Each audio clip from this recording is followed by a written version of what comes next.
श्रीगुरून् वैष्णवांश्च श्रीरूपं साग्रजातां सहगण रघुनाथान्वितं तं सजीवं साद्वैतं सावधूतं परिजनसहितं कृष्ण चैतन्य श्री राधा कृष्ण पादान सहगण ललिता श्री विशाखान्वितांश्च नमः ओम विष्णुपादाय कृष्ण पृष्ठाय भूतले श्रीमते भक्ति वेदांत स्वामी निति नामने नमस्ते सारस्वते देवे गौरवाणी प्रचारिणे निर्विशेष शून्यवाद पाश्चात्य देश तारिणे नमो महावदन्याय कृष्णा प्रेम प्रदायते कृष्णाय कृष्ण चैतन्य नामिने गौरपुष्पे नमः हे कृष्णा करुणा सिंधो दीनबंधो जगत्पते गोपेश गोपिका कांत राधा कांत नमोस्तुते तप्त कांचन गौरांगी राधे वृंदावनेश्वरी वृषभानुसुते देवी प्रणमामि हरिप्रिय वाञ्छाकल्पतरुभ्यश्च कृपा सिन्धुभ्य च पतितानां पावनेभ्यो वैष्णवेभ्यो नमो नमः। जय श्री कृष्ण चैतन्य प्रभु नित्यानंद श्री अद्वैत गदाधर शिवासादि गौर भक्त वृंदा हरे कृष्णा कृष्णा कृष्णा हरे हरे हरे राम राम राम हरे हरे।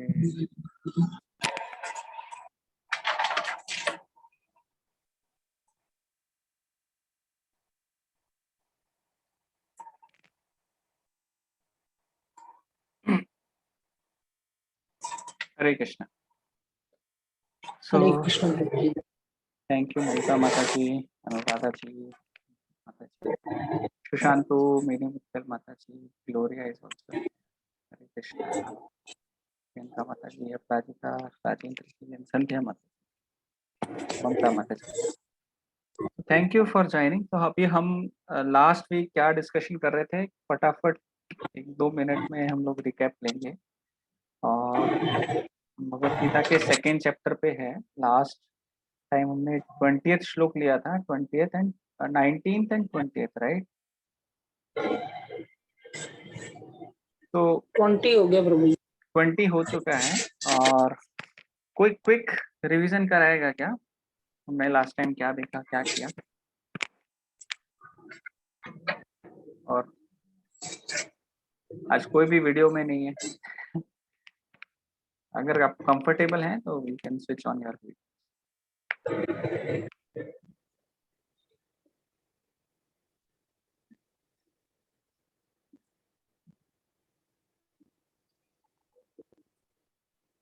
ठीक है, कोई भी रिवीजन करने में हेल्प नहीं कर रहा है। प्रभु जी, आत्मा के बारे में बताया गया है कि आत्मा अविनाशी है और ना कोई उसे मार सकता है और ना उसका कोई नुकसान हो सकता है। वो हमेशा अजन्मा है और आत्मा के साथ परमात्मा हमेशा निवास करते हैं। और आपने की स्टोरी सुनाई थी अम्बरीश महाराज की, हाँ दुर्वासा ऋषि की, हाँ कि उनको बहुत क्रोध आता था, पर अम्बरीश महाराज इतने विनम्र थे कि भगवान नारायण को कहा कि इनको छोड़ दीजिए। ठीक है। सो वेरी गुड माता जी। तो हमने देखा था लास्ट में जो श्लोक लिया था, ना जायते म्रियते व कदाचिन नान्या भूत्वा भविता वा न भूया अजो नित्य शाश्वतो यम पुराणो ना हन्यते हन्य माने शरीर। क्या बोल रहे थे? आत्मा के लिए ना कभी जन्म है, ना कभी मृत्यु है, ना बहुत सारे ना उस श्लोक में आत्मा के बारे में बताया गया। तो ये जो आत्मा के बारे में जो डिस्कशन हो रहा है, तो वो कौन है एक्चुअली? किसकी बात हो रही है? आत्मा और कोई नहीं है, हम लोगों की बात हो रही है, आपकी बात हो रही है, मेरी बात हो रही है। जो भी हम ये डिस्कशन कर रहे हैं वो हमारे ऊपर डिस्कशन हो रहा है। भगवान हमारे बारे में ये सारी चीजें एक्सप्लेन कर रहे हैं, राइट? अभी तक जो सबसे इम्पोर्टेंट जो इंस्ट्रक्शन है भगवान का वो यही है कि आप शरीर नहीं है, आप कौन है, आप ये शरीर के अंदर आत्मा है। और आज जो भी हम श्लोक पढ़ेंगे उसमें और थोड़ा क्लियर हो जाएगा उसमें। तो हम लोग अभी पढ़ रहे हैं 2.21। आप लोग के पास भगवत गीता है तो अच्छी बात है, नहीं तो मैं स्क्रीन शेयर भी कर देता हूँ। मैं एक लाइन बोलता हूँ, आप लोग एक लाइन मेरे साथ रिपीट कर सकते हैं मेरे बाद। वेदा विनाशिनम नित्यम वेदा विनाशिनं नित्यं य एनम अजम अव्ययम या एनम अजम् अव्यक्तं कथम सह पुरुषः पार्थ कथम स पुरुष पुरुषार्थ कम घातयति हन्तिकम कम घातीयति। गच्छति हन्तिकम्। हाँ, तो कोई उसमें बुक ले लो। पढ़ना चाहेगा? प्रभु जी अरे पढ़ू क्या? यस माता जी प्लीज। हे पार्थ, जो व्यक्ति यह जानता है कि आत्मा अविनाशी, अजन्मा, शाश्वत तथा अव्यय है, वह भला किसी को कैसे मार सकता है या मरवा सकता है? राइट, तो भगवान यहाँ पे क्या बोल रहे हैं कि आत्मा क्या क्या है, अजन्मा है और इंडेस्ट्रक्टिबल है और उसका कभी हमेशा सनातन है, राइट, और इम्यूटेबल है, मतलब वो कभी बदली नहीं होता। और तो भगवान क्या बोल रहे हैं अर्जुन को इनडायरेक्टली कि देखो अभी आप ना रणभूमि में खड़े हुए हो, रणभूमि में खड़े होके आप सब अपने रिलेटिव को देख रहे हो, सारे रिश्तेदार आपके सामने खड़े हैं, पर ये सब भी आत्मा है और आप भी आत्मा हो। तो आपको ऐसा क्यों लगता है कि आप शरीर को मार दोगे तो वो व्यक्ति मर जाएगा? वो व्यक्ति नहीं मरेगा क्योंकि वो भी आत्मा है, वो एक शरीर नहीं है, राइट। तो भगवान यहाँ पे अर्जुन को चैलेंज कर रहे हैं।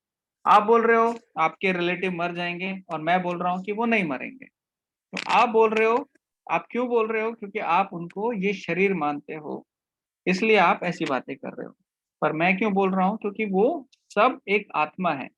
और कोई व्यक्ति जो समझता है कि ये जो दूसरा व्यक्ति है वो एक आत्मा है, तो उसको कैसे मार सकता है? आत्मा को तो कोई मार ही नहीं सकता। भगवान ऐसे अर्जुन को सवाल कर रहे हैं। आगे बढ़ेंगे माता जी। जी प्रभु जी। प्रत्येक वस्तु की तात्पर्य, सब प्रत्येक वस्तु की समुचित उपयोगिता होती है, और जो ज्ञानी होता है वह जानता है कि किसी वस्तु का कहाँ और कैसे प्रयोग किया जाए। इसी प्रकार हिंसा की भी अपनी उपयोगिता है, और इसका उपयोग इसे जानने वाले पर निर्भर करता है। हाँ माता यद्यपि जी, हत्या करने वाले तो यहाँ पे ना देखो कितनी अच्छी चीज है बताई जा रही है कि यहाँ पे बात हो रही है कि हिंसा की भी ना एक एक यूटिलिटी है, एक उसका भी उपयोग है। तो हिंसा का कैसे उपयोग हो सकता है? वो सब बोलते हैं ना भगवत गीता हिंसा सिखा रही है, हिंसा करना, सबको मारना सिखा रही है। तो हिंसा का क्या उपयोग हो सकता है? आप में से कोई बताएगा हिंसा को कैसे प्रभु जी, उपयोग में लाया जा सकता है? हाँ, जैसे किसी ने किसी को मार दिया और भगवत गीता का नाम ले देंगे कि उसमें कहा गया है कि आत्मा ना मरता है ना मारा जाता है। वो तो माता जी गलत यूज हो गया उसका, हाँ, राइट। वो हाँ, वो गलत यूज हो गया कि हिंसा गलत जगह पे आप लोग कोई व्यक्ति यूज कर रहा है। एक्चुअली मारा आप ऐसे नहीं मार सकते, वो आप तब मार सकते हो जब आप उस पोजीशन में हो, राइट। और वो हिंसा के अलावा दूसरा कुछ उपयोग नहीं है। जैसे अभी ये जो युद्ध है, इसके अलावा भी कुछ और उपाय बचा नहीं था, इसलिए भगवान ने भी युद्ध करने के लिए जो आखिरी जो ऑप्शन बचा वो करने लगे। जैसे भगवान राम जब आए थे तो वहां पे भी धर्म और अधर्म की लड़ाई थी, तो उन्होंने रावण को मारा था। रावण रेडी नहीं था सीता माता को ऐसे ही लौटाने के लिए, वापस देने के लिए, ठीक है। तो वहां पे भी हिंसा का उपयोग किया गया था धर्म की स्थापना के लिए, तो वो सही कारण के लिए। जैसे आजकल के युग में, आजकल के टाइम में क्या है, जो सोल्जर्स हैं हमारे जो बॉर्डर पे खड़े हुए हैं, तो वो क्या करते हैं, वो जो दुश्मन जैसे घुसपैठ करते हैं तो उनको मार देते हैं। जो भी आतंकवादी आ रहे हैं, राइट, उनको क्यों मार देते हैं? उनको नहीं मारेंगे तो अंदर की शांति खराब हो जाएगी। जो हमारा देश है अंदर शांति प्रिय, जैसे हम सोते हैं आजकल, बिना किसी टेंशन के कि हाँ चलो हम सोएंगे कुछ नहीं होगा, कोई बम नहीं फेंकेगा, हम मार्केट जाएंगे तो कुछ गड़बड़ नहीं होगी, तो वो सिचुएशन नहीं रहेगी। तो वो भी उनका धर्म है कि हमारे अंदर जो पीस है वो मेंटेन। पुलिस क्या करती है, पुलिस भी ये जो हिंसा है, ये जो वायलेंस है, इसको अपने यूज में लेके आती है। वो क्रिमिनल्स जो होते हैं उनका एनकाउंटर कर देती है, या फिर जहां पे भी लाठी चार्ज करना होता है वो कर देती है। हिंसा करके कंट्रोल करना बहुत जरूरी है, राइट। और जैसे हम लोग बोलते हैं कि ये जो हमारी सेना है उसको क्या बोलते हैं, डिफेंस फोर्सेस, है ना। हम उसको ऐसे नहीं बोलते कि ऑफेंस, मतलब कुछ वो वायलेंस फोर्सेस ऐसे नहीं बोलते, वो हिंसा वाली सेना है ऐसा नहीं बोलते, वो बोलते हैं डिफेंस फोर्सेस। हिंदी में क्या है पता नहीं। तो डिफेंस क्यों बोलते हैं, क्योंकि हम अपने बचाव के लिए उस जो वायलेंस को इस्तेमाल करना चाहते हैं। जैसे हमारे शरीर के अंदर भी ना एंटीबॉडी रहती है। एंटीबॉडी क्या करती है, बैक्टीरिया को मारती है। अभी नया नया सीखा है कोरोना काल में तो वो एंटीबॉडी बैक्टीरिया को नहीं मारेंगी तो हमारे अंदर का पूरा जो इम्यूनिटी सिस्टम है वो ब्रेक हो जाएगा और पूरा शरीर खराब हो जाएगा, राइट। तो ये सब क्यों किया जा रहा है, जो वायलेंस को यूज कहाँ कहाँ किया जा रहा है, कैसे कैसे किया जा रहा है, ये इसलिए किया जा रहा है ताकि सब कुछ ठीक ठाक रहे, अपनी जो पोजीशन है वहां पे बना रहे। तो भगवान भी, मतलब प्रभुपाद भी यहाँ पे वही सिखा रहे हैं कि जो श्री कृष्ण भगवान अगर इनको बोल रहे हैं अर्जुन को कि आपको लड़ना है और ये लड़ना जरूरी है, तो उसका कारण क्या है, उसका कारण यही है क्यों, कि हमें क्या प्राप्त करना है, हमें सोसाइटी क्लीन चाहिए, हमें जो भी एंटी सोशल एलिमेंट हैं उनसे दूर रखना है, हमें धर्म को सपोर्ट करना है। अगर ठीक है आप आगे पढ़ेंगे तो आगे शायद प्रभुपाद और भी कुछ लिखते हैं, आगे पढ़िए माता जी आगे फिर। यद्यपि हत्या करने वाले व्यक्ति को न्याय संहिता के अनुसार प्राण दंड दिया जाता है, किंतु न्यायाधीश को दोषी नहीं ठहराया जा सकता, क्योंकि वह न्याय संहिता के अनुसार ही दूसरे व्यक्ति पर हिंसा किए जाने का आदेश देता है। मनुष्यों के विधि ग्रंथ मनु संहिता में इसका समर्थन किया गया है कि हत्यारे को प्राण दंड देना चाहिए, जिससे उसे अगले जीवन में अपना पाप कर्म भोगना न पड़े।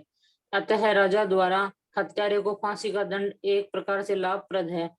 इसी प्रकार जब कृष्ण युद्ध करने का आदेश तो देते यहाँ हैं पे तो ना, यह यहाँ पे भी प्रभुपाद बहुत ही क्लियरली बता रहे हैं कि जो जज है अगर वो किसी को मारने के लिए ऑर्डर देता है, हैंग करने के लिए ऑर्डर देता है, बिकॉज उसके कर्म वैसे हैं, तो जज को हम दोषी नहीं ठहरा सकते। एक तो प्रभुपाद ने वो यहाँ पे बताया है, और दूसरा ये बताया है कि जो मनु संहिता है, जो लॉ बुक रहती है जिसके हिसाब से हमारे कर्मों के जो फल हैं वो डिसाइड किए जाते हैं, वो क्या बताती है कि अगर किसी ने ऐसा कर्म किया है तो उसको इसी लाइफ में सजा दे दो, उसको इसी लाइफ में मार दो। अगर इस लाइफ में नहीं मारा तो उसके कर्म आगे वाली लाइफ में चलते जाएंगे और उसको फिर आगे वही कर्म भोगने पड़ेंगे। तो कोई अगर राजा किसी व्यक्ति को मृत्यु दंड दे रहा है तो वो सही है, क्योंकि उसके जो कर्म के जो रिएक्शन है वो इसी लाइफ में कट जाएंगे। कर्मों के ना रिएक्शन की बहुत सारी स्टोरीज है।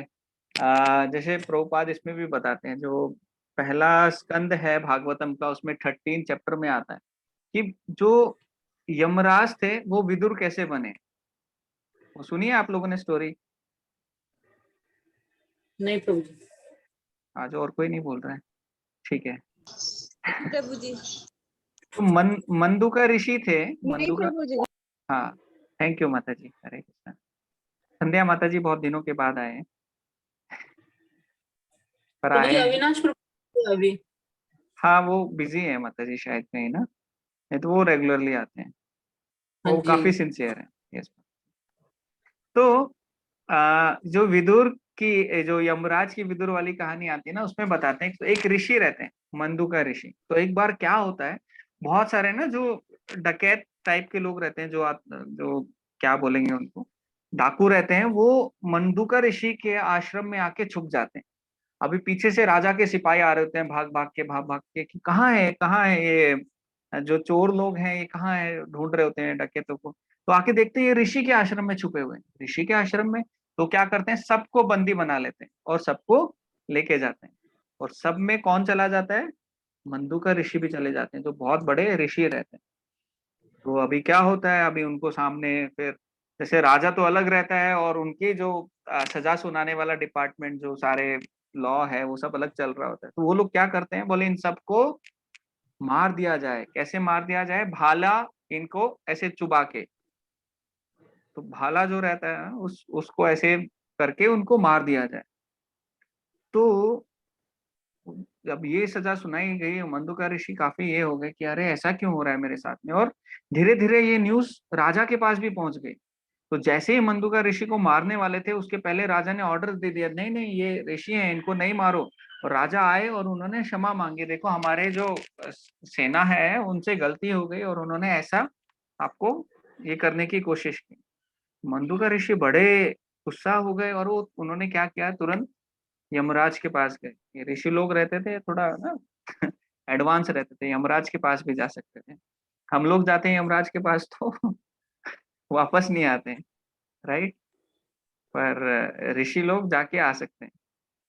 तो यमराज के पास गए और यमराज से वो पूछते हैं कि अरे ये मेरे साथ क्या हो रहा था, मैंने ऐसा क्या गलती की, मैं तो एकदम प्योर हूँ अपने जीवन में, मैंने कुछ गलत नहीं किया है, पर मेरे साथ ऐसा क्यों हुआ, वो सवाल करते हैं।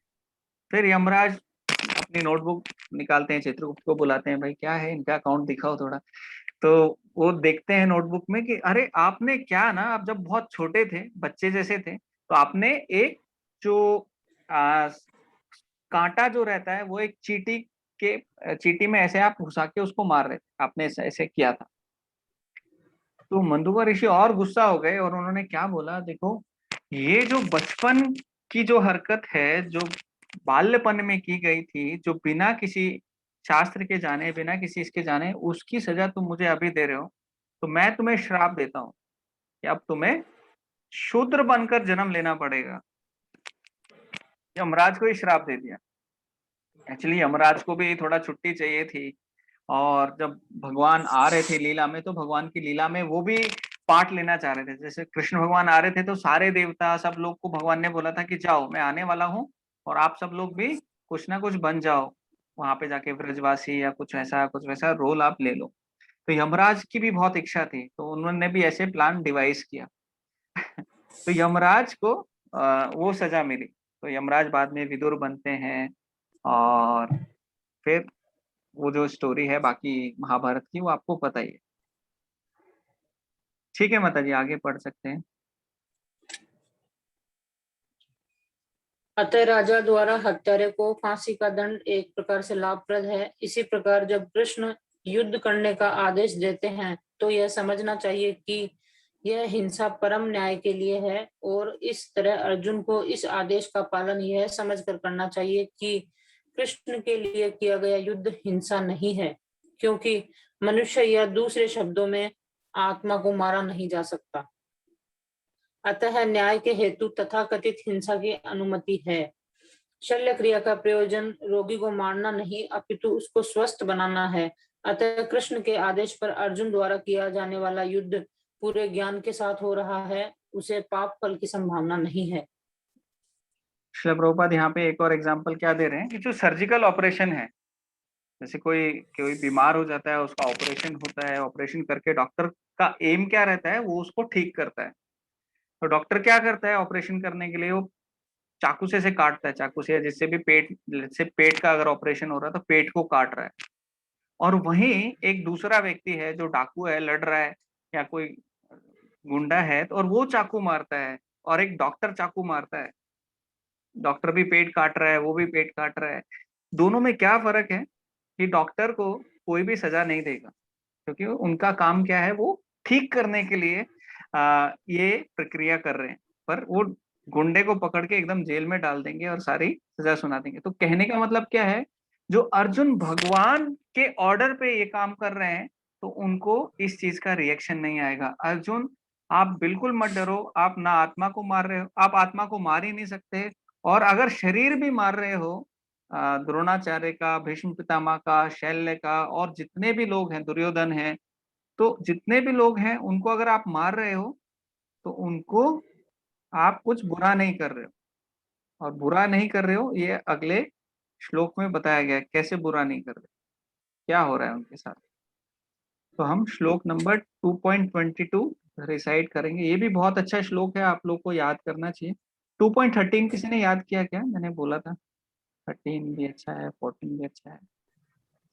नाथ में मैम जातु ना से नहीं नहीं माता जी, 13 वो था देहिनोस्मिन यथा देहे कौमारम यौवनम जरा, वो वाला। अच्छा तथा देहांतरा प्राप्त धीरे सत्र न मुह्यति, वो भी अच्छा है।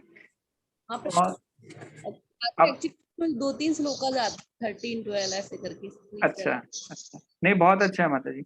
होता क्या है जब हम ये श्लोक याद करते हैं ना, तो जैसे क्लास में सुन लिया, याद किया। आपने किया है। हाँ प्रभु जी पूरा मैंने संस्कृत में लर्न कर रखा है।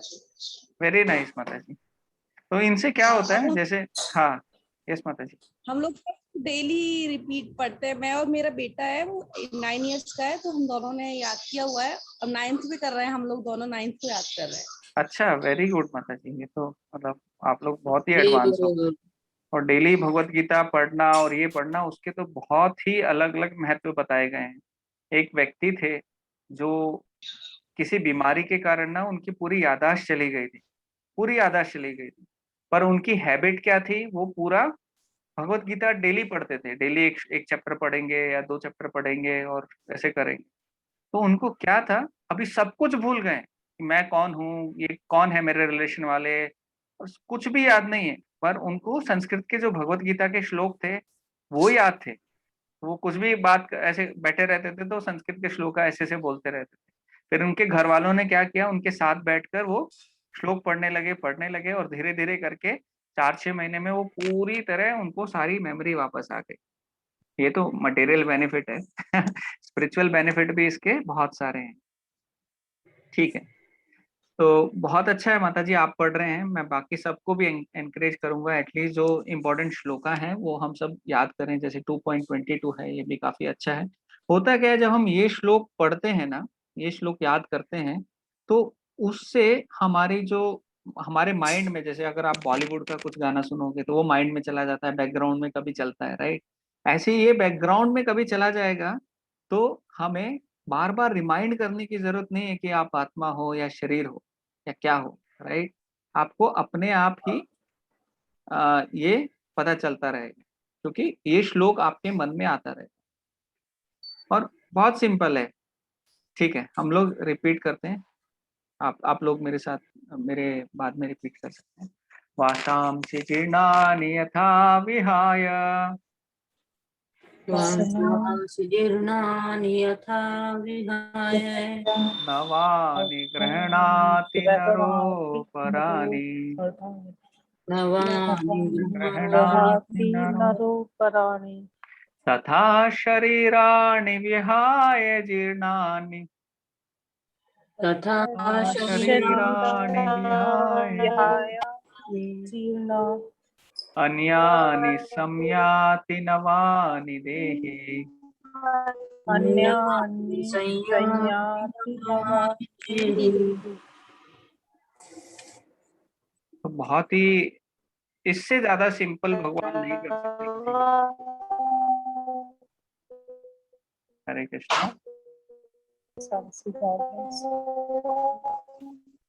हरे कृष्ण। हाँ,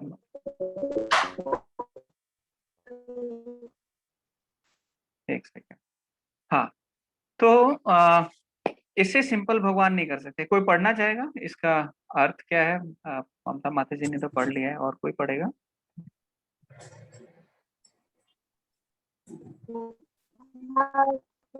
हरे कृष्णा। मैं पढ़ूं क्या? हेलो, हरे कृष्णा। हाँ हरे कृष्णा राजेंद्र जॉन। हाँ मैं पढ़ता हूँ। आप पढ़ सकते हैं। Yes yes. जिस प्रकार मनुष्य पुराने वस्त्रों को त्याग कर नए वस्त्र धारण करता है, उसी प्रकार आत्मा पुराने तथा व्यर्थ के शरीरों को त्याग कर नवीन भौतिक शरीर धारण करता है। हाँ, तात्पर्य, भगवान देखो कितना अणु सिंपल तरीके से ना इस चीज को समझा रहे, मतलब इससे सिंपल कोई और तरीका हो ही नहीं सकता।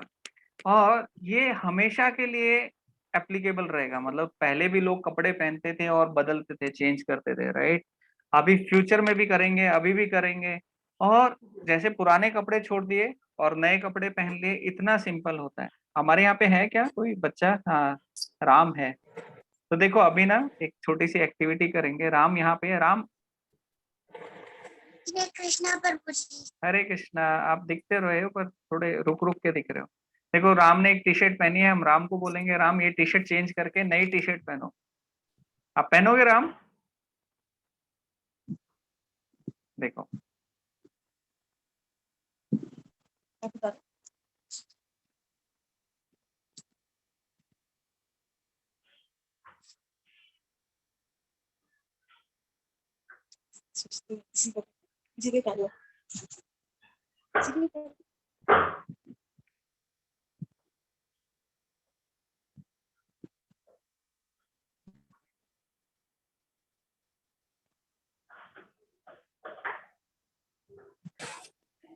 Thank you, wonderful. तो अभी राम ने क्या किया, एक पुरानी टी शर्ट को उतार दिया और नई टी शर्ट पहन ली। देखने में कितना सिंपल है और हम सब लोग करते हैं। Thank you Ram. और ये जैसे राम को भी पता है, जैसे हम ये शरीर है और ये शरीर के बाद नए शरीर में चले जाएंगे, तो वैसे ही भगवान भी ना इस जो प्रोसेस, कितना कठिन प्रोसेस है कि हम ये शरीर को छोड़कर दूसरे शरीर में चले जाएंगे। तो भगवान भी कितना सिंपल उसको कर रहे हैं कि जैसे कपड़े चेंज कर रहे हैं उतना ही ये सिंपल है। और राम ने, आपने देखा होगा राम ने एक और अंदर बनियान भी पहनी थी। तो जब हमने ये सेशन लिया था ना अपना आत्मा के ऊपर, एक जो बेसिक सेशन हम लोग कर रहे थे, उस टाइम पे जब हम लोग डिस्कशन कर रहे थे इस टॉपिक के बारे में, तो हम लोग बता रहे थे कि देखो एक तो हमारा बाहर का शरीर है, एक तो बाहर का शरीर है जो ये शरीर है, जो ये टी शर्ट है या राम ने वो पहना है, एक वो शरीर है। एक उसके अंदर स्थूल शरीर है जो राम ने अंदर की एक बनियान पहनी थी। और उसके अंदर कौन है? उसके अंदर हम हैं। हम कौन है? वो आत्मा है जो शरीर के अंदर है। तो मैं एक सेकंड वो प्रेजेंटेशन खोलती, हाँ देखो आपको मैं बताता हूं। एक सेकंड।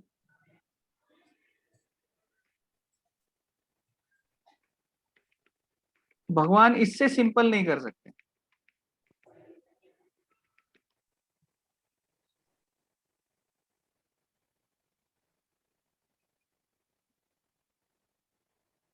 हाँ ये रहा, मैं शेयर करता हूँ स्क्रीन ना।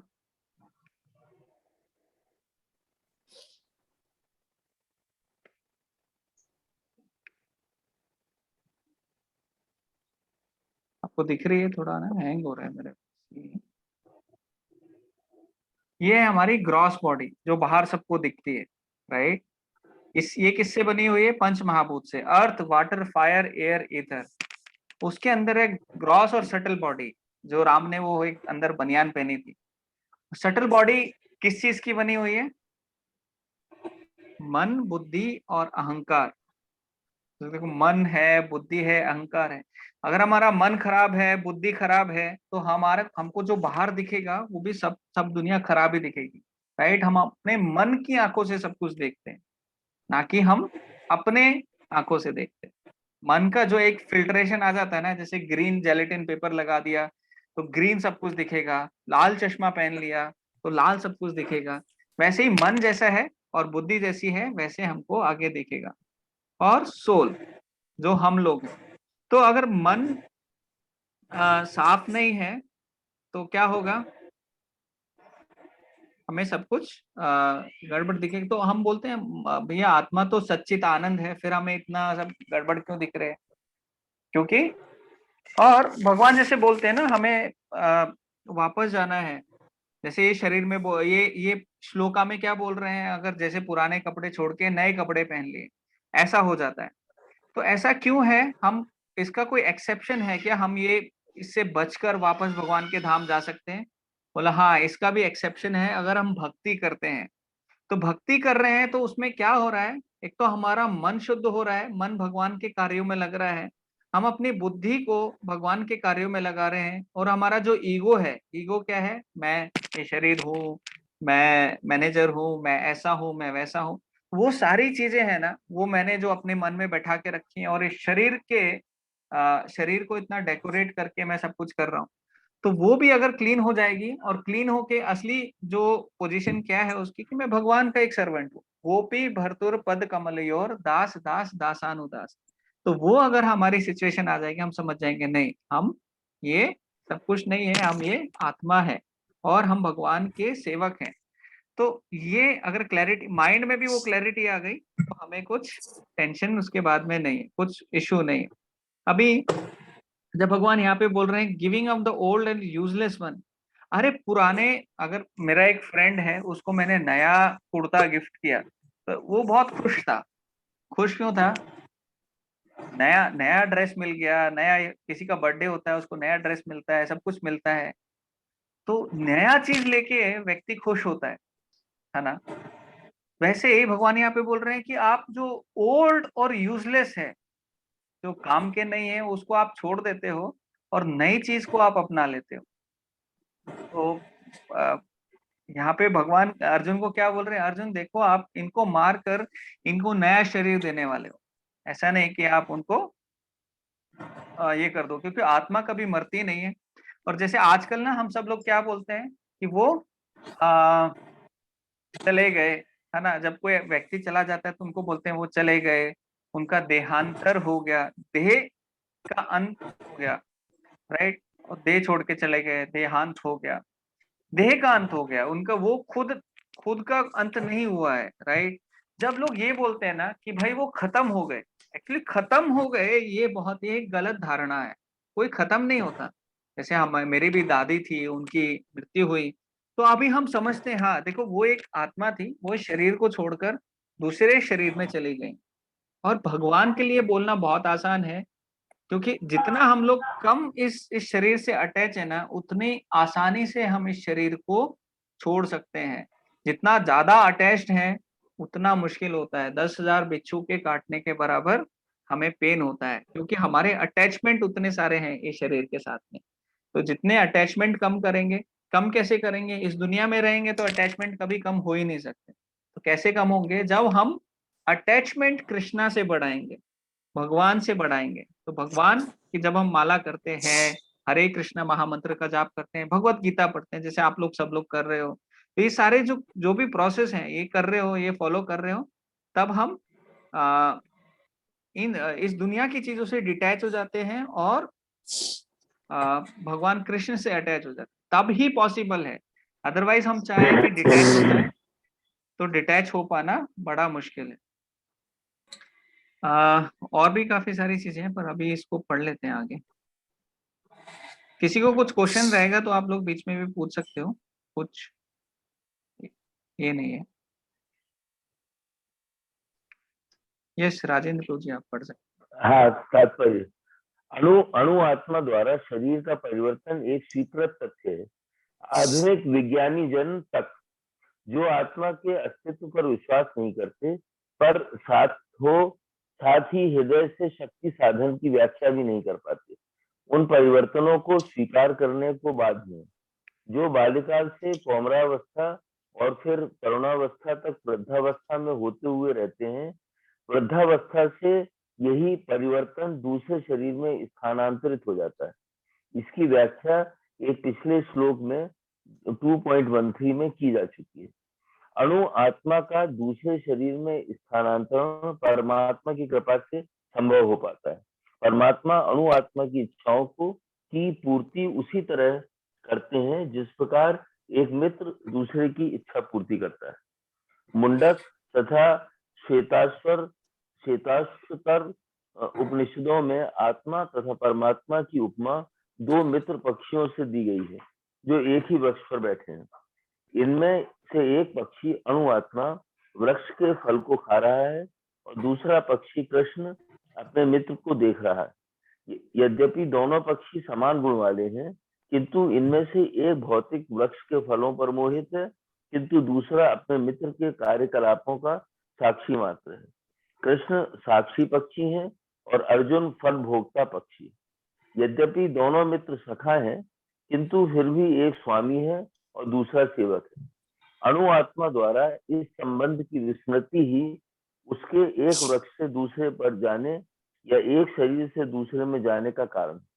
जीव आत्मा प्राकृत शरीर रूपी वृक्ष पर अत्यधिक संघर्षशील है, किंतु जो ही वह दूसरे पक्षी को परम गुरु के रूप में स्वीकार करता है, जिस प्रकार अर्जुन कृष्ण का उपदेश ग्रहण करने के लिए स्वेच्छा से उनकी शरण में जाता है, त्यों ही परतंत्र पक्षी तुरंत सारे शोकों से विमुक्त हो जाता है। मुंडक उपनिषद 3.1.2 तथा श्वेताश्वतर उपनिषद 4.7 समान रूप से इसकी पुष्टि करते हैं। हरे कृष्णा। यहाँ पे ना अभी जैसे बहुत ही अच्छा एक एग्जाम्पल बताया है मुकुंद उपनिषद से और श्वेताश्वतर उपनिषद से। वहां पे क्या बता रहे हैं, जैसे दो पक्षी हैं और एक ही डाल पे बैठे हैं। एक पक्षी कौन है, अनु आत्मा मतलब सोल है, और दूसरा कौन है, सुपर सोल परमात्मा। तो जो अनु आत्मा है, जो एक सोल है, आत्मा है, वो दूसरी तरफ देख रहा है, चारों तरफ देख रहा है कि मैं कैसे इस दुनिया में एंजॉय करूं, कैसे मैं इस पेड़ के सारे फ्रूट्स खा लूं, कैसे मैं ये सब करूं। और जो परमात्मा है वो ये अनु आत्मा की तरफ देख रहा है, दूसरे पक्षी जो है वो इसके तरफ देख रहा है, बर्ड की तरफ देख रहा है, दूसरा बर्ड वो बोल रहा है कि कब ये मेरी तरफ मुड़ेंगे। अभी क्या बताया जा रहा है यहाँ पे कि जो हमारे अंदर एक ना प्रवृत्ति है कि हम इस दुनिया की सारी चीजें एंजॉय करना चाहते हैं बिना कृष्णा के साथ, बिना कृष्णा को एक्सेप्ट किए। अभी जो सुपर सोल है, राइट, जो जो एक पक्षी है, अगर जैसे हम बाहर जाएंगे, हमें क्या चाहिए, हमें बिल्डिंग चाहिए, हमें एंजॉय करना है, अच्छा गार्डन चाहिए, ये व्यक्ति चाहिए, या फिर घूमना है, सब कुछ करना है। भगवान उसके लिए मना नहीं कर, पर क्या है, यू टर्न टू कृष्णा। हमारा क्या है, हम भगवान की तरफ टर्न होना ही नहीं चाहते, क्योंकि हमें डर है कि हमारे एंजॉयमेंट चले जाएंगे। पर असली एंजॉयमेंट कब है, जब हम भगवान को सरेंडर करते हैं, क्योंकि वो सब कुछ देने वाले हैं। इस दुनिया में जो भी कुछ दे रहा है इनडायरेक्टली वही आपको दे रहे हैं, और वही आपकी इच्छा सारी फुलफिल कर रहे हैं। पर अगर हम भगवान बैठे हैं, रेडी हैं, हमारी तरफ देख रहे हैं, पर हमारी ही इच्छा नहीं हो रही कि हम भगवान की तरफ मुड़ के देखें। भगवान सब कुछ बताने के लिए रेडी है, हमें वापस ले जाने के लिए बार बार अवतार लेके आते हैं, बार बार ये चीजें समझा रहे हैं, भगवत गीता दे रहे हैं। तो जैसे अभी भगवान की तरफ मुड़ना, हमें सिर्फ भगवान की तरफ मुड़ना है और उनको एक्सेप्ट करना है। ही इज रेडी, वो सारी अपॉर्चुनिटीज रेडी है, और शास्त्रवाणी हमारी ही इच्छा नहीं है कि हम भगवान की तरफ मुड़े, राइट। तो जो इस दुनिया में अगर हम कुछ भी सीखते हैं, जैसे अगर हमको टेक्नोलॉजी सीखनी है, तो हम जो टेक्नोलॉजी में जो सुपीरियर हैं, टीचर हैं, उनके पास जाएंगे। जो भी फील्ड में हमें कुछ सीखना है, तो उस फील्ड का जो मास्टर है उसको हम लोग अप्रोच करते हैं। तो वैसे ही जब हमको ये आत्मा के बारे में जानना है, तो परमात्मा से सीखना पड़ेगा, राइट, भगवान से सीखना पड़ेगा। और भगवान ने हमें कैसे सिखा रहे हैं, भगवान हमें ये भगवत गीता प्रदान किए हैं, और आए हैं अपने जो अनुयायी हैं उनको भेजा है। जैसे श्रीला प्रभुपाद आए, श्री प्रभुपाद ने सारे जगत में उनका प्रचार प्रसार किया, सारी दुनिया में सब कुछ बताया। प्रभुपाद इतने एक्सपर्ट थे कि कभी भी किसी को भी वो कृष्णा भक्ति देते ही थे। एक बार एक व्यक्ति आए, वो बिल्कुल भी भक्ति में इंटरेस्टेड नहीं थे, पर वो कैसे तैसे प्रभुपाद को मिलने आए थे। प्रभुपाद उनसे बात कर रहे थे, और वो कुछ ज्यादा इंटरेस्टेड। प्रभुपाद ने पूछा, आप क्या करते हो, आपको क्या पसंद है। उन्होंने बोला, मेरे को कार चलाना पसंद है, महंगी महंगी कारें मैं चलाता हूँ, ऐसा वैसा। बोला, अच्छा कौन सी कार है, कौन कौन से वेराइटीज ऑफ कार आप चलाते हो। बताया, ये कार वो कार। अच्छा कितने कारें हैं, एक कार कितने की आती है, एक कार की स्पीड कितनी रहती है। सब भक्त देख रहे, अरे प्रभुपाद ये क्या प्रभुपाद को कभी ऐसे देखा नहीं था कि प्रभुपाद ऐसे सवाल पूछ रहे हैं किसी से, और प्रभुपाद उनसे ऐसे बातें किए जा रहे, बातें, अच्छा ठीक है। और प्रभुपाद ऐसे डिस्कशन करते करते करते करते एक पॉइंट पे आए, और पॉइंट पे आकर उन्होंने उनको पूछा, अच्छा कार का फिर एक्सीडेंट भी होता होगा। बोला, हाँ कार का एक्सीडेंट होता है। तो फिर डेथ भी होती होगी। बोला, हाँ डेथ होती है। अच्छा ये बताओ, फिर डेथ के बाद क्या होता है, मृत्यु के बाद क्या होता है। तो वो थोड़े से व्यक्ति, अब उनको बस इस दुनिया का ही नॉलेज है, मृत्यु के बाद किसने क्या देखा, वैसा वाला व्यक्ति, उनको कुछ आइडिया नहीं। तो प्रभुपाद फिर उसके बाद, ठीक है आपको नहीं पता तो हम बताते हैं। देखो भगवान बता रहे हैं 8 चैप्टर में, ये 6 श्लोका है कि हाँ ऐसे ऐसे करके हमारे जो कर्मों के हिसाब से ये होता है। अगर हमारी जो लास्ट, जो लॉ ऑफ लास्ट थॉट है कि आप जो अंत में क्या सोच रहे हो, उसके बेसिस पे भी आपको अगला शरीर मिलता है। अगर आपकी इच्छा बहुत ज्यादा है कि मैं मांस खाऊं और ये खाऊं, बहुत ऐसे अगर डिजायर है नॉन वेज खाने के और ये सब करने के लिए, तो भगवान आपको आपकी इच्छा पूर्ति के लिए अगला शरीर देंगे। जैसे यहाँ पे जो 2 पक्षी बैठे हैं, एक पक्षी की इच्छा है, वो पक्षी हम हैं, और हमारी इच्छा है कि नॉनवेज खाना है, तो अगला जन्म हमें परमात्मा कहाँ लेके जाएगा, एक शेर की बॉडी में। देखो जैसे बोल रहे हैं कि ये जैसे हम पुराने कपड़े छोड़ के नए पहनते हैं, वैसे ही आत्मा पुराना शरीर छोड़ के नए शरीर में जाता है। पर वो नया शरीर क्या होगा, इसकी क्या गारंटी है, हमें क्या मिलने वाला है? क्या हम मनुष्य बनेंगे, ह्यूमन बीइंग बनेंगे, या कुछ और बनेंगे, इसकी क्या गारंटी है? भगवान बोलते हैं हाँ गारंटी है। ये बहुत ही ऐसे बताना बड़ा मुश्किल है, बहुत ही कॉम्प्लेक्स डेटा साइंस प्रोजेक्ट है वो, तो इसके ऊपर ऐसे बात नहीं हो सकती। बट हाँ जो लास्ट थॉट है आपका, तो लास्ट में आप विचार, आप लास्ट में क्या विचार करोगे ऐसी परिस्थिति में जब आपको कुछ भी याद नहीं है, कुछ भी नहीं कर पा रहे हो, तो आप वही विचार करोगे जिसको आपने सबसे ज्यादा इंपॉर्टेंस दिया है अपनी लाइफ में, जिसको सबसे ज्यादा महत्व आप देते हो जीवन में। तो वो इच्छा आप करोगे, और वो इच्छा की पूर्ति के लिए आपको अगला जन्म लेना पड़ेगा, और वो अगला जन्म फिर कुछ भी हो सकता है। जैसे हम बात कर रहे थे पहले कि अगर भगवान को पूछते नहीं है तो फिर जी और डी नहीं पूछते, तो डी और जी डॉग रखते हैं लोग, और वो उससे इतने अटैच हो जाते हैं, फिर इतने अटैच रहेंगे, मृत्यु के समय में याद आएगा तो क्या होगा, उनका अगला जन्म फिर डीओजी ही बनेगा, राइट। तो वो फिर कैसा भी हो सकता है। जैसे भरत महाराज की हमने स्टोरी पढ़ी थी, भरत महाराज की स्टोरी में क्या आता है कि वो आ, गए तो थे अपने जंगल में, सब कुछ छोड़ छाड़ कर, घर छोड़कर, सब कुछ करके तपस्या करने के लिए, पर उन्होंने एक हिरन देखा। हिरन जो गर्भवती हिरन था, वो जंप किया क्योंकि शेर पीछे आ गया, फिर उसने एक छोटे हिरन के बच्चे को, डोव को जन्म दिया। और अभी उसको केयर करने वाला नहीं था भरत महाराज, एक राजा थे, राजा का धर्म था कि ये रक्षा करें, उनका पालन पोषण करें। तो उन्होंने थोड़ा पालन पोषण करने की जगह इतने ज्यादा अटैच हो गए थे कि मरते मरते एक दिन वो हिरन नहीं मिला, मरते मरते उन्होंने हिरन के बारे में सोचा और अगला जन्म उनको हिरन का मिला।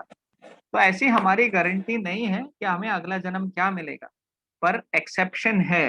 एक्सेप्शन क्या है, अगर आप भक्ति करोगे तो ये गारंटेड है। भगवान बताते हैं कि ठीक है, अगर नारद जी पूछते हैं, अगर भगवान आपका भक्त ऐसी जो डेथ वाली सिचुएशन है आपको याद नहीं कर पाया, तो भगवान बोलते हैं इट्स माय रिस्पॉन्सिबिलिटी, मेरी ड्यूटी है कि मैं उसको मृत्यु के समय में अपना ध्यान कराऊं।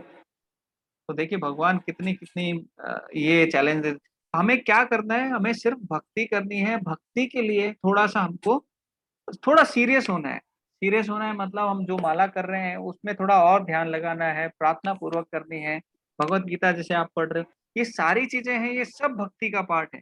जो भी कुछ खा रहे हैं भगवान को ऑफर करके, प्रार्थना करके भगवान से खाएं, है ना। तो सारी चीजें हैं, भक्ति का पार्ट है। अगर आप भगवत गीता भी पढ़ रहे हैं, प्रभुपाद कहते हैं ये गारंटेड है, कम से कम अगला जन्म आपका मनुष्य तो रहेगा ही। तो आप लोग के लिए एक बहुत अच्छी गुड न्यूज है कि कम से कम हम लोग मनुष्य तो बनेंगे ही। ऐसा नहीं कि कुछ और हमको मिलेगा, क्योंकि भगवत गीता पढ़ने से, प्रभुपाद की किताबें टच करने से ही इतना प्रभुपाद गारंटी दे देते हैं, राइट। सो करना क्या है, हमको भगवान की तरफ टर्न करना है, बाकी सब भगवान देख लेंगे। ठीक है, आगे बढ़ेंगे तो जी। हरे कृष्ण। हरे समाने वृक्षे पुरुषो निमग्नो अशीषया अनिशया शोचति मुह्यमानः जुष्टम यदा पश्यन्त्यमीशमस्य महिमानमिति वीत शोकः। यद्यपि दोनों पक्षी एक ही वृक्ष पर बैठे हैं, किंतु फल खाने वाला पक्षी वृक्ष के फल के भोक्ता रूप में चिंता तथा विषाद में निमग्न। यदि किसी तरह वह अपने मित्र भगवान की ओर उन्मुख होता है और उनकी महिमा को जान लेता है, तो वह कष्ट भोगने वाला पक्षी तुरंत समस्त चिंताओं से मुक्त हो जाता है। अब अर्जुन ने अपना मुख अपने शाश्वत मित्र कृष्ण की ओर फेरा है और उनसे भागवत गीता समझ रहा है। इस प्रकार वह कृष्ण से श्रवण करके भगवान की परम महिमा को समझकर शोक से मुक्त हो सकता है। यहाँ भगवान ने अर्जुन को उपदेश दिया है कि वह अपने पितामह तथा गुरु के देहांतरण पर शोक न करें, अपितु उसे इस धर्म युद्ध में उनके शरीरों का वध करने में प्रसन्न होना चाहिए, जिससे वे सब विभिन्न शारीरिक कर्म फलों से तुरंत मुक्त हो जाएं। बलि वेदी पर या धर्म युद्ध में प्राणों को अर्पित करने वाला व्यक्ति तुरंत शारीरिक पापों से मुक्त हो जाता है और उच्च लोक को प्राप्त होता है। अतः अर्जुन का शोक करना युक्ति संगत नहीं है। हरे कृष्ण। हरे कृष्ण। तो यहाँ पे भी ना प्रभुपाद लास्ट में बहुत एक अच्छी बात हमको बता रहे हैं।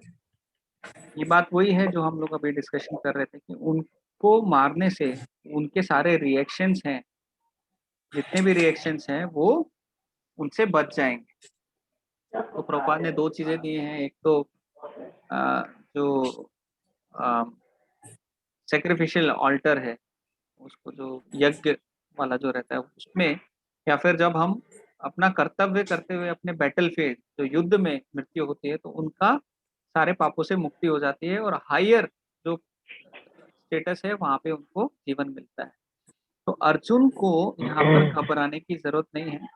वो अपने रिलेटिव को मार रहे हैं, बल्कि कहीं ना कहीं किसी ना किसी वे में वो उनको हेल्प कर रहे हैं अपने एक कर्मा से बचने के लिए, कर्मों से निकलने के लिए। तो अर्जुन बेसिकली कर क्या रहे हैं यहाँ पे? अर्जुन अपने जो डाउट्स हैं उनको भगवान से पूछ कर उनको क्लियर कर रहे हैं। जब भी हम भगवान से सुनते हैं या भगवान के बारे में सुनते हैं तो हमारे अंदर की जो भी गलत धारणाएं हैं, इच्छाएं हैं, वो अपने आप ना धीरे धीरे निकलती जाती हैं। उनको कुछ स्पेशल हम लोग एफर्ट डालने की जरूरत नहीं है। हमारे अंदर लोभ है, काम है, मत्सर्य है, अहंकार, बहुत सारी चीजें हैं, तो वो धीरे धीरे करके अपने आप सब ठीक हो जाता है। तो ऐसे ही ना अभी रिसेंटली नरसिंह चतुर्दशी थी, उसके 2 दिन पहले ना ये थी रुक्मिणी द्वादशी, उसके पहले सीता नवमी थी। तो ये जो फेस्टिवल्स आते हैं ना, ये हमें मौका देते हैं कि हम भगवान और उनके भक्तों के बारे में कुछ सुने, कुछ उनके ऊपर चर्चा करें, कुछ ध्यान लगाएं और कुछ डिस्कशन करें, ताकि हमारा भी हृदय उनकी तरह शुद्ध हो जाए। जो रुक्मिणी जी हैं, जो भगवान श्री कृष्ण की जो पहली जो शादी जो पहले सबसे पहले की थी वो रुक्मिणी जी से की। तो वो उनके बारे में मैं थोड़ा सा कुछ बताना चाहूंगा क्योंकि वो फेस्टिवल था अभी। तो रुक्मिणी जी क्या थी कि उन्होंने भगवान श्री कृष्ण को कभी नहीं देखा था। तो क्या होता था, जब भी कोई मथुरा से, वृंदावन से, उस साइड से आता था और वहां पे हर व्यक्ति वृंदावन में, मथुरा में और वो ब्रज भूमि का हर व्यक्ति भगवान श्री कृष्ण से इतना ज्यादा आकर्षित था, इतना ज्यादा भगवान को देखकर स्तंभ रहता था कि और कुछ वो सोचते ही नहीं थे। तो जब भी यहाँ पर आते थे, जो विदर्भ रीजन है महाराष्ट्र का, इस साइड में कोई भी वहां से उस साइड से आता था तो भगवान श्री कृष्ण के बारे में बहुत सारी स्टोरीज बताते थे। नारद जी भी एक बार आए थे तो उन्होंने भी रुक्मिणी को भगवान श्री कृष्ण की स्टोरीज बताई। अब जो रुक्मिणी के जो फादर थे वो शादी करना चाहते थे उनकी किससे, शिशुपाल से। तो शिशुपाल से शादी करना चाहते थे, पर जो रुक्मी था उनका भाई वो भी वही चाहता था। फादर की उतनी इच्छा नहीं थी, पर रुक्मी भाई थोड़ा स्ट्रांगली उनका फ्रेंड था, वो चाहता था। अभी रुक्मिणी जी थी, भगवान श्री कृष्ण के बारे में सुन सुनकर उनके अंदर इतना ज्यादा भगवान के प्रति प्रेम हो गया था कि अब वो किसी और से शादी कर ही नहीं सकते, राइट। तो किसी और को वो अपना हस्बैंड एक्सेप्ट कर ही नहीं सकते। तो उस टाइम पे क्या चल रहा था, भगवान जरासंध से लड़ाई कर रहे थे। अभी भगवान को याद आया कि देखो रुक्मिणी जो है वो मेरे लिए कुछ लेटर भेजने वाली है, कुछ ऐसा होने वाला है। तो जरासंध से लड़ते लड़ते वो उसको उतना इम्पोर्टेंस नहीं दिया भगवान ने, और सब छोड़कर वो सीधा द्वारका आ गए। भगवान का एक नाम भी है ना, रण छोड़कर भाग आए। जरासंध को हालांकि उन्होंने 17 बार हरा दिया था ऑलरेडी, और हर बार जरासंध को छोड़ देते थे। क्यों छोड़ देते थे? क्योंकि जरासंध अगली बार और गुस्सा होके आएगा और राक्षसी फ्रेंड को अपने साथ लेके आएगा। भगवान उन सबको मार देंगे, जरासंध को छोड़ देंगे। क्यों छोड़ देंगे? अगली बार वो फिर से यही काम करे। तो ऐसे करके भगवान हर बार छोड़ देते थे, पर इस बार भगवान खुद रणभूमि से आ गए। वो भगवान का पीछा करते करते एक पहाड़ पर गए। भगवान कृष्ण बलराम पहाड़ पर चढ़ गए थे। उन्होंने पहाड़ को घेर के पूरे पहाड़ पे आग लगा दी, पर भगवान वो पहाड़ से कूदकर भागकर इधर आ गए थे द्वारका में, क्योंकि उनको एक हायर पर्पस था, एक लव लेटर आना था। तो रुक्मिणी जो है, उन्होंने सबसे पहला जो इस दुनिया का लव लेटर होता है वो रुक्मिणी जी ने लिखा था भगवान श्री कृष्ण, और उसमें पूरे डिटेल लिखे थे। देखो भगवान, मैं आपसे प्रेम करती हूँ, आपके बारे में मैं और किसी के बारे में कुछ नहीं सोच सकती, और मेरी शादी ऐसे से तय हुई है। आपको आना है और मुझे अपहरण करके लेके जाना है। जो एक राक्षसी, जो अलग अलग तरह की शादियां होती हैं, उसमें एक राक्षसी टाइप की शादी होती है। बोल बाकी कोई शादी मेरी नहीं हो सकती, ये राक्षसी मतलब जो अपहरण करके कोई लेके जाता है वो शादी हो सकती है। तो उन्होंने भगवान को ऐसा बताया था, हर एक, मैं माता के मंदिर में जाऊंगी, वहां से जब लौटूंगी, लौट के जब मैं आ रही होंगी, वहां पे सब लोग होंगे, उस टाइम पे आप मेरा अपहरण करना। तो ऐसे पूरा लेटर, और भी बहुत सारी चीजें उन्होंने लिखी थी कि जो शेर के लिए, जो शेर का खाना है भगवान को, जो नरसिंह चतुर्दशी आ रही थी, तो शेर करके ऐसे बुला रही थी कि देखो आप शेर के रूप में भी आए थे, नरसिंह अवतार के रूप में भी आए थे। जो शेर के लिए, शेर के योग्य है, वो अभी लोमड़ी और गीदड़ खाना चाहते हैं। तो आप प्लीज आइए और मुझे बचाइए। और भी लंबा लेटर है, श्रीमद् भागवतम में आता है। और उन्होंने क्या किया, एक ब्राह्मण को दिया और ब्राह्मण को भेजा, फटाफट आप जाओ और भगवान को द्वारका में दो। और भगवान को भी पता था ये ब्राह्मण आ रहा है, तो भगवान भी फटाफट द्वारका में आ गए थे। ब्राह्मण आया भगवान के यहाँ, उन्होंने, भगवान कैसे रेसिप्रोकेट करते हैं, भगवान ने उनको बैठाया, अच्छे से खाने के लिए दिया, रेस्ट करने के लिए दिया। फिर बोला, अच्छा ब्राह्मण आप आए हो तो कुछ ना कुछ तो आपको काम होगा, कृपया करके बताइए। ब्राह्मण ने बताया ये लेटर जो है ये मेरे को रुक्मिणी ने दिया है, ठीक है आप ही पढ़ के सुनाइए। उन्होंने पढ़ के सुनाया, ये बोले ओके ऐसे कर। वो सारा डिस्कशन हो जाता है और भगवान वहां से चल देते हैं रुक्मिणी जी के घर के लिए, जहाँ पे शादी होनी थी, जो भी उनको लेटर में बताया था। अभी रुक्मिणी जी के मन में बहुत ज्यादा ना शंकाएं हो रही थी कि भाई भगवान आएंगे या नहीं आएंगे, वो ब्राह्मण पहुंचा होगा या नहीं पहुंचा होगा, उस ब्राह्मण को किसी ने पकड़ तो नहीं लिया होगा रास्ते में कि कुछ लेटर लेके जा रहा है। बहुत सारे अलग अलग ना एंजाइटी जो रहता है, और हमारे जीवन में भी बहुत सारी ना ऐसे एंजाइटी रहती है, टेंशन रहती है। पर वो टेंशन अगर हमारे लिए है, इस शरीर से रिलेटेड है, उन सब के लिए है, तो हमें वो बहुत ही स्ट्रेस देती है और हमारा कुछ अच्छा नहीं करता। पर जो टेंशन हम भगवान के लिए लेते हैं ना, वो हमें प्यूरिफाई कर देती है, वो हमें शुद्ध कर देती है। देखो इतना फर्क है, टेंशन में भी, भगवान के लिए टेंशन लेने में भी इतना फायदा है। तो जैसे अभी जन्माष्टमी आती है तो भक्तों को सबको टेंशन रहती है, अरे ये करना है, भगवान के लिए इतना बड़ा फेस्टिवल होगा, ये होगा।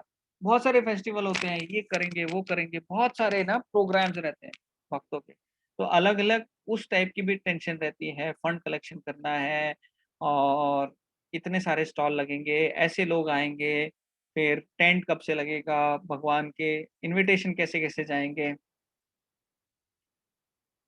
तो वो सारी चीजें हैं ना, तो उसके भी टेंशन लेते हैं लोग। वो टेंशन लेने के लिए फिर वो टेंशन लेने से भी हम लोग प्यूरिफाई होते हैं, क्योंकि वो भगवान के लिए हम लोग काम कर रहे हैं। तो सेम वे में रुक्मिणी जी भी बहुत ज्यादा ना भगवान के प्रति इच्छुक थी कि भगवान कब आएंगे, कैसे आएंगे। तो अभी क्या, रुक्मिणी जी तो पहुंच गई, पहुंच के वहां पे अभी जब वापस आ रही हैं माता के मंदिर से निकल कर, वॉक करते करते, तो वहां पे बताया जाता है रुक्मिणी जी, अभी अभी मौका है कि अभी भगवान को आना था और अभी मुझे लेके जाना था। तो उन्होंने थोड़ा सा बस ऐसे घूंघट उठा के ऊपर देखा, ऊपर देखा तो वो उनकी जो ब्यूटी की डिस्क्रिप्शन है श्रीमद् भागवतम में इतनी ज्यादा है, इतने अच्छे से उनको बताया गया है कि उनको देखते ही सारे जो लोग थे वो एकदम मंत्र मुग्ध खड़े रह गए, स्टन रह गए उनको देखकर। अरे इतनी ब्यूटीफुल ऐसे देखकर। और उसी टाइम में जब वो ऐसे खड़े रह गए थे, भगवान श्री कृष्ण आए और अपने रथ पर रुक्मिणी जी को उठाया और लेके भाग गए सबके सामने। जब तक वो लोग होश में आ पाते, अरे ये देखो क्या हो गया, क्या हो गया, तब तक भगवान श्री कृष्ण उनको लेके आगे चले गए। तो ये मैं क्यों बता रहा हूँ, एक्चुअली और भी लंबी स्टोरी है, काफी डिटेल में है श्रीमद् भागवतम में। हमारे डॉक्टर राजेंद्र चौहान प्रभु जी हैं, तो उन्होंने बहुत अच्छी इच्छा प्रकट की थी कि हम लोग रात में श्रीमद् भागवतम पढ़े, 1 घंटा पढ़े। पर मेरा थोड़ा सा ना शेड्यूल हो नहीं पा रहा है। पर हम लोग प्लान करेंगे, भले ही डेली ना, पर हफ्ते में 1 दिन हम लोग निकालेंगे और श्रीमद् भागवतम भी पढ़ेंगे। और जो भी कर सकते हैं वो लोग आ जाएं, नहीं तो कोई बात नहीं, भगवत गीता तो चली रही है। तो ये हम क्यों बता रहे हैं कि जो भगवान के बारे में जब हम सुनते हैं, एक तो वो हमको आनंद प्रदान करती है, भगवान की जितनी भी लीलाएं हैं हमको एक अंदर से ना बहुत खुशी होती है। वो भले हमने बहुत बार सुन ली हो, बहुत बार सुन ली। अभी ना वृंदावन में, वृंदावन के पास गोवर्धन है, गोवर्धन में एक ग्रुप ऑफ साधु है। वो डेली क्या करते हैं, वो भगवान की जो गोवर्धन लीला वाली जो लीला है उसके बारे में चर्चा करते हैं, खुश होते हैं, हंसते हैं। अरे डेली कोई एक ही लीला पे कैसे चर्चा कर सकता है, राइट? डेली कोई सेम पिक्चर देख सकता है क्या? नहीं देख सकता। और खुश हो सकता है क्या सेम देखकर? नहीं हो सकता। पर भगवान की लीलाएं ऐसी हैं कि इतना हृदय को आनंद प्रदान करती है। एक बार अगर कोई उसमें डूब गया तो फिर बाहर निकलना बड़ा मुश्किल। तो इस दुनिया में बहुत कुछ होता रहेगा, और जितने भी हम चीजें असली समझकर सब कुछ हो रहा है, सब कुछ कर रहे हैं, जैसे जैसे पुराना कुर्ता, जैसे हमारे जो अभी राम हैं, जो प्रियंका माता जी के बेटे हैं, उन्होंने कितने अच्छे एग्जाम्पल से बताया। अभी सबको याद रहेगा, देखो राम ने टी शर्ट निकाली थी और दूसरी टी शर्ट पहन ली थी, राइट? तो उसका मतलब क्या है कि आत्मा भी ये शरीर छोड़ देगी, दूसरे शरीर में चले जाएगी। अभी इमिडिएटली ये शरीर छोड़ दिया तो बाकी जो हमारा सब कुछ कमाया है, सब कुछ किया है, उसका क्या? जब हमारे भक्त ना घर लेते हैं, अपना घर लेते हैं, तो घर के बाहर हमने देखा है, एक एक भक्त के घर के बाहर लिखा था, ये this house belongs to Jagannath Baldev Subhadra. ये जगन्नाथ बलदेव सुभद्रा का घर है। और किसकी केयर में है? ये हमारी केयर में है, बल्कि उनका ही घर है। अभी कोई आएगा वो पढ़ेगा, अरे ये ऐसा क्यों लिखा है, तो क्या हो गया? तो अभी देखो वो घर है जगन्नाथ बलदेव सुभद्रा का, है भगवान का ही। क्योंकि क्या होगा, हम लोग चले जाएंगे, घर वहीं रह जाएगा। उनकी दूसरी पीढ़ी आएगी, वो भी चली जाएगी, घर वहीं रह जाएगा। और सब कुछ हो जाएगा, बाद में घर भी मिट्टी में मिल जाएगा, पर वो सब भी यहीं रह जाएगा, राइट? तो कहने का मतलब क्या है, हम जो अगर आत्मा के बारे में समझ रहे हैं, आत्मा के बारे में इतना डिस्कशन कर रहे हैं, तो उसका महत्व यही है कि हम परमात्मा के बारे में जाने, भगवान के बारे में जाने। अरे क्या मतलब है इस जीवन का, उसको समझे। मैं क्या करूं, कैसे भगवान के प्रति आगे बढ़ूं। तो वो सारी चीजें हम लोग डिस्कस करें, उस पर और थॉटफुल हो जाएं, उसके बारे में और थोड़ा विचार करें। क्योंकि अभी ऑलमोस्ट ना हमको क्लास लेते लेते कम से कम 6-8 महीने, 9 महीने कुछ तो हो गए हैं। तो जितने ज़्यादा हम सीरियस हों भक्ति में, सीरियस का मतलब ये नहीं है सब कुछ छोड़ देना है, सब कुछ करना है, सारे काम आपके वही चलते हैं, पर अपनी जो चेतना है भगवान के जो चरणों में लगती है, भगवान के जो श्लोक हैं, जो सुना है, जो पास टाइम है, लीलाएं हैं भगवान की, उन सब में हमारा ध्यान ज़्यादा रहता है। उस तरफ हम मुड़ने की कोशिश करते हैं, और जानने की कोशिश करते हैं, और सवाल पूछते हैं, और समझना चाहते हैं। तो आप सब लोग रेगुलरली आते हैं तो मुझे बहुत अच्छा लगता है। I am so happy and I am very thankful to everyone that आप सब लोग आते हैं, इसलिए मुझे भी मौका मिलता है कि मैं भी भगवान के ऊपर कुछ बोलूँ, कुछ चर्चा करूँ। और अभी किसी को कुछ सवाल है तो पूछ सकते हैं। मैं कुछ ज़्यादा ही बोल देता हूँ, कम बोलना चाहिए तो वो भी आप बता सकते हो। और क्लास ठीक जा रही है, नहीं जा रही है, कुछ सजेशन है तो वो भी आप बता सकते हो। अगर क्लास ठीक नहीं जा रही है और आप नहीं बता रहे हो और आप क्लास में नहीं आ रहे हो, तो मैं कुछ नहीं कर सकता। फिर आपने बताया नहीं, मैं ठीक नहीं ले रहा हूँ या क्या कर रहा हूँ, राइट? तो जो भी कुछ करेक्शन करने चाहिए, जो भी कुछ हमें क्लास में होना चाहिए, वो भी आप सजेस्ट कर सकते हो।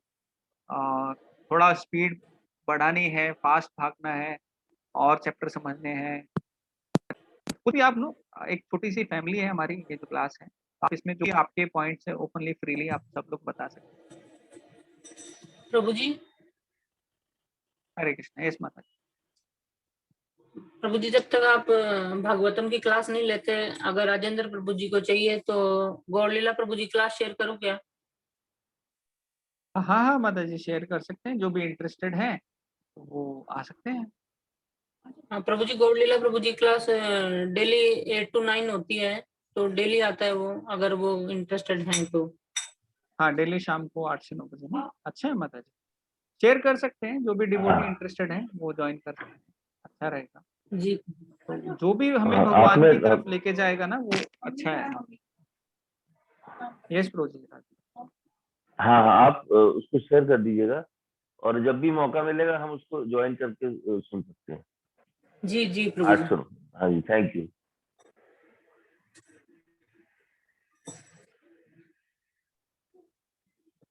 कोई क्वेश्चन प्रभु जी, किसी का? बच्चों बच्चों को डेली 2 श्लोक याद करने को बोलिए। उसको 10 याद है, उसको बोलिए कि जब भी संडे को क्लास होगी 2 श्लोक सुनूंगा, तो थोड़ा प्रेशर रहेगा। नहीं, एक श्लोक बहुत है माता जी। जी प्रभु जी। ठीक है। संस्कृति वैसे भी बहुत ही अच्छी लड़की है, उसको तो आपने इतने अच्छे सब सब कुछ सिखाया है। तो एक्चुअली बच्चों के लिए भी एक और क्लास हम लोग ले सकते हैं, पर बच्चे अगर इंटरेस्टेड रहेंगे, पर ठीक है, कम से कम एक श्लोक अगर याद करते हैं और सुनाते हैं तो इससे सबको एक ना ये मिलता है, इंस्पिरेशन मिलता है, प्रोत्साहन मिलता है। देखो बच्चे भी याद कर रहे हैं तो हमें तो करना ही चाहिए। तो आप याद कर सकते हो संस्कृति नेक्स्ट टाइम ये वाला श्लोका 2.22। यस प्रभु जी। ठीक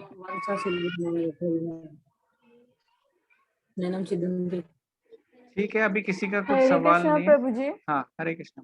मेरे को एक एक्चुअली क्वेश्चन था कि अर्जुन ने खुद से मतलब भगवान जी से सब कुछ सुना था पूरी भगवत गीता, पर फिर भी जब अभिमन्यु की जब वो डेथ हुई थी तब फिर वो मतलब एकदम दुखी हो गए थे, इवन दो उन्हें पता था कि वो आत्मा है, शरीर नहीं। फिर वैसा क्यों हुआ था, वैसे क्यों हुए थे मतलब? हाँ, पूरी भगवत गीता सुनी उन्होंने और उसके बाद भी ना वो थोड़े लेमेंटेशन मोड में चले गए थे, वो दुखी हो गए थे।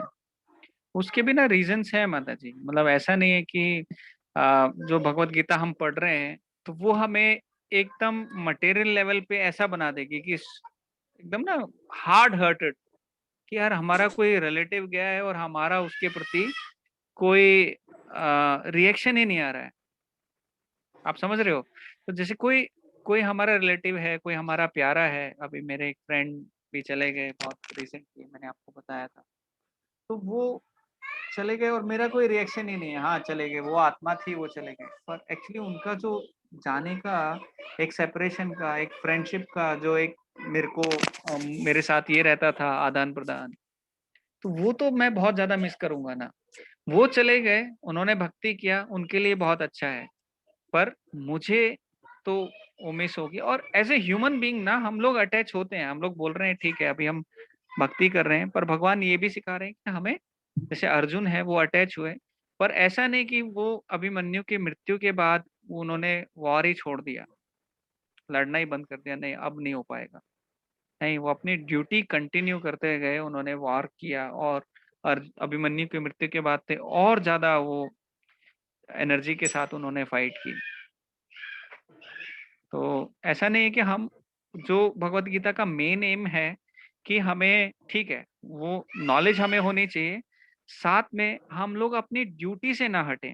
हमारी जो भी ड्यूटी है उसको हम भगवान के डायरेक्शन में लगाएं, भगवान के हर एक चीज भगवान को सेंटर में रखकर करें और वो कंटिन्यू चलती रहे। अगर हाँ अर्जुन लेमेंटेशन के बाद अगर युद्ध छोड़ देते, लड़ाई नहीं करते, तो हम बोल सकते थे कि देखो अभिमन्यु के शोक पे वो फटाफट ही भूल गए, अभी तो बताया था और अभी भूल गए।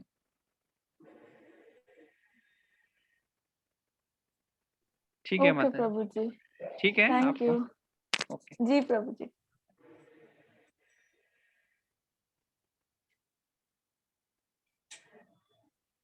तो अगर किसी के पास टाइम है तो हम नरसिंह आरती के बाद 2 माला भी साथ में कर सकते हैं। आप सब लोग माला कर रहे हैं ना? क्योंकि हमारे ना इस्कॉन में माला का बहुत महत्व रहता है, और फ्यूचर में भी जैसे अगर दीक्षा विक्षा करते हैं तो ये पूछते हैं कि आप लोग कितनी माला कर रहे हो, कब से कर रहे हो? तो आप लोग प्राइवेटली मुझे मैसेज करके भी बता सकते हैं आप कितनी माला कर रहे हो, तो अकॉर्डिंगली फिर मैं आपको और भी चीज़ें बताऊँगा कि क्या करना चाहिए, क्या नहीं करना चाहिए। और अगर किसी को माला करनी है तो सुबह-सुबह आप मुझे भी मैसेज कर सकते हो, 6 बजे, 7 बजे, 8 बजे, और साथ में माला करना अच्छा रहता है, मतलब तो हम लोग कर सकते हैं साथ में भी माला। और एकादशी पे तो हम लोग ट्राई करेंगे कि हम सारा सब लोग ग्रुप वाले एक बार माला करें। तो अभी किसी को टाइम रहेगा क्लास के बाद तो भी हम लोग साथ में 2 माला 1 माला कर सकते हैं। तो नरसिंह आरती हम लोग लगाएँ, करें? जी संस्कृति करना चाहेंगी माता जी? जी जी। ओके।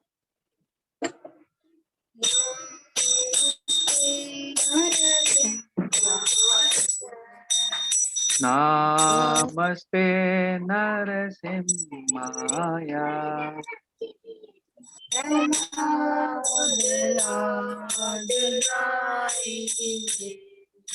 प्रहलाद लाददायिने,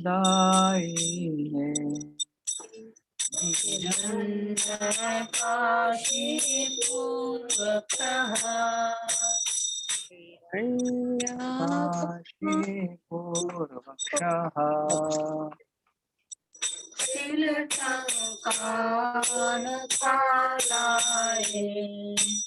शीलाटङ्कानखालाय,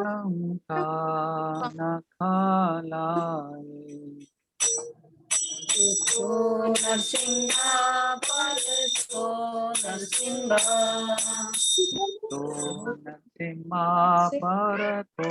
नरसिम्हा,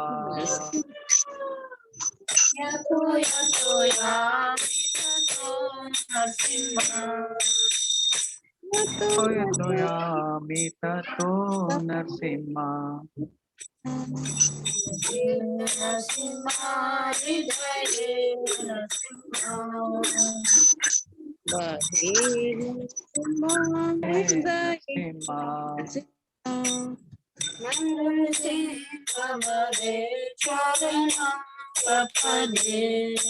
नरसिंहमदिं शरणं प्रपदे।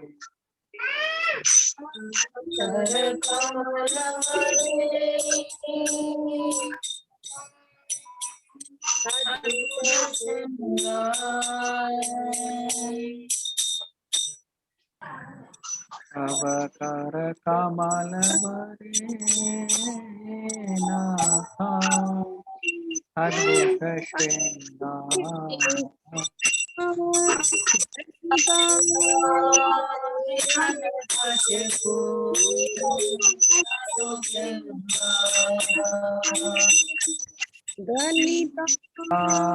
हिरण्यकाशिपो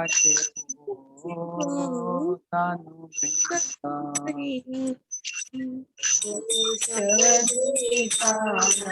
हरे रूपा जय जगदीश हरे, जय जगदीश हरे, जय जगदीश हरे। केशवद्रीता नरहरि रूपा जय जगदीश हरे, जय जगदीश हरे, जय जगदीश हरे।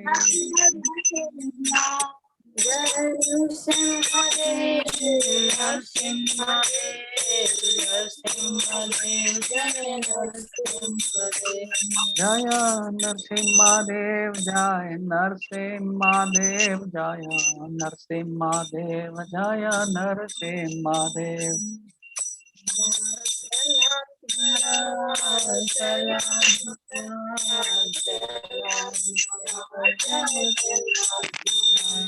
जय प्रहलाद महाराज, जय प्रहलाद महाराज, जय प्रहलाद महाराज, जय प्रहलाद महाराज।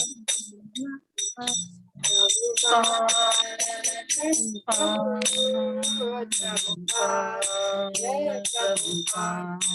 जय प्रभुपाद प्रभुपाद प्रभुपाद जय जय प्रभुपाद। भक्ति विनाशक लक्ष्मीपति नरसिम्हा भगवान की जय। भक्त शिरोमणि प्रहलाद महाराज की जय। भगवत गीता क्लास वालों की जय। वांछा कल्पतरुभ्यश्च कृपा सिन्धुभ्येव च पतितानां पावनेभ्यो वैष्णवेभ्यो नमो नमः। अनंत कोटि वैष्णव वृंद की जय। हरे Krishna. Thank you everyone for joining. तो माला करनी है तो 2 माला मेरे साथ कर सकते हैं, नहीं तो क्लास हमारी यहाँ पे हो चुकी है। हरे कृष्णा।